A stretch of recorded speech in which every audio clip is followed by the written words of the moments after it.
안 기자, 첫 번째 키워드 볼까요? 네, 오늘 키워드는 모두 두 글자로 준비해봤는데요. 첫 키워드는 갑질입니다. 예. 일단 사실은 조금 전 저희가 보도도 해드렸던 민주당 김정호 의원 논란 이야기 같습니다.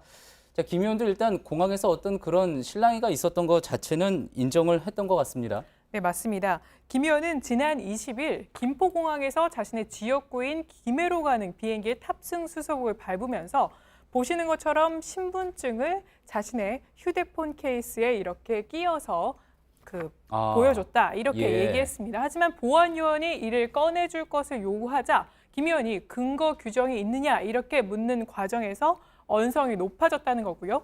이 부분에 대해서는 김 의원도 인정을 했습니다. 잠깐, 이 사진이 그러니까 김 의원의 실제 휴대전화 케이스인 거군요. 그래서 위에는 휴대전화가 있고 밑에는 신분증이 있는데 이것을 이제 꺼내서 보여달라라는 요구가 있었다는 거군요. 맞습니다. 그러니까 보안요원이 이렇게 탑승권과 신분증을 함께 요구하자 이렇게 한 번에 휴대폰 케이스를 이렇게 열어서 보여줬다 예. 이렇게 설명한 겁니다. 예, 실제로 그러면 꺼내서 보여달라 그런 규정이 있는 겁니까? 저희가 그래서 김포공항을 운영하는 한국공항공사의 관련 매뉴얼을 문의해서 받았습니다. 그 관련 매뉴얼을 가져왔는데요. 예. 보시는 것처럼 승객이 오면 인사를 한 뒤에 탑승권과 신분증을 제출토록 안내한다. 그리고 다음에 보면 두 손으로 탑승권과 신분증을 받고 육안으로 일치 여부를 확인하되 위조 여부 등도 확인해야 한다. 이렇게 돼 있었습니다. 예, 그렇군요.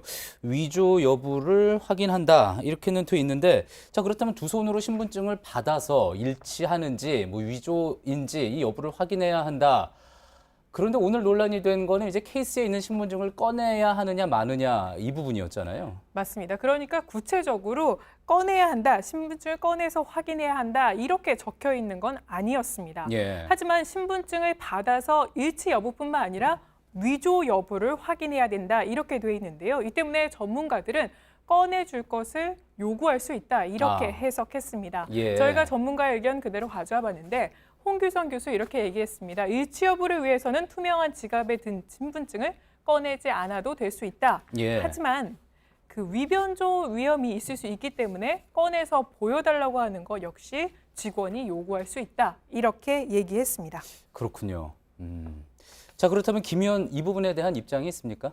김 의원 오늘 오후에 이제 보도자료를 냈는데요. 일단 자신은 이 과정에서 욕을 하지 않았다 이렇게 얘기했고요. 예. 또 오늘 조선일보 기사를 보면은 뒤에서 기다리는 다른 승객들이 그거 꺼내는 게 뭐가 이렇게 어렵냐 빨리 꺼내라 이렇게 말했다는 부분이 있었고요. 그런 내용도 보도가 됐었죠. 네, 이 부분 때문에 많은 공분이 일어나기도 했었는데요. 그런데 김 의원은 보도자료에서 이 부분에 대해서 부인을 하면서 자신이 마지막 승객이었다. 이렇게 얘기하기도 했습니다. 예. 어찌됐건 이 국토위원인 김 의원이 자신의 피감기관인 이 공항공사를 향해서 책임자까지 찾으면서 갑질한 거 아니냐 이런 논란은 피하기 어려울 것으로 보입니다. 그렇겠군요. 자, 그런데 이번 김 의원 외에도 공항에서 이런 식의 어떤 국회의원들의 해프닝 처음 보는 것 같지는 않습니다. 맞습니다. 바로 올해 4월에는 김성태 자유한국당 의원 역시 신분증 없이 국내선을 타면서 국회의원 갑질 논란이 제기된 바 있었습니다. 사실 국회의원들이 공항에서 귀빈 예우를 받고 있기 때문에 규정과 절차를 지키는 것에 좀 소홀한 거 아니냐 이런 지적도 나옵니다.